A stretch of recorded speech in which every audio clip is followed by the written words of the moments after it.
¿Cómo se dice el mes de agosto? No se dice Yumpaca. Me quedé más confundido, dice nuestro Gilata. Es que yo manejé la Campaxi.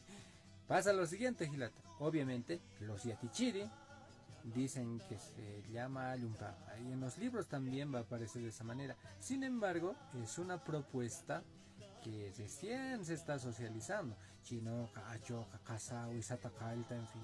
Todos esos meses que te han dicho. Los hablantes en su mayoría todavía no manejan ni entienden. Ojalá se socialice de aquí a un tiempo. Entonces, ¿qué es lo que se maneja para la temporada del mes de agosto? La Canpaxi. Desde la más abuelita hasta las generaciones más jóvenes van a entender eso. ¿Por qué?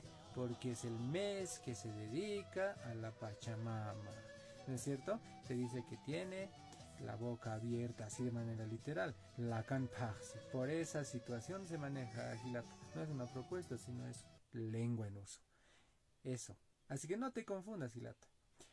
Por un lado viene Yumpaca, con el motivo que te dije, y por otro lado, el uso entre los hablantes, la Canpaxi. Y el objetivo es hacernos entender con los hablantes, pues, Gilata. Por eso dije, la Canpaxi a la temporada de agosto. Eso. Allá, Gilata.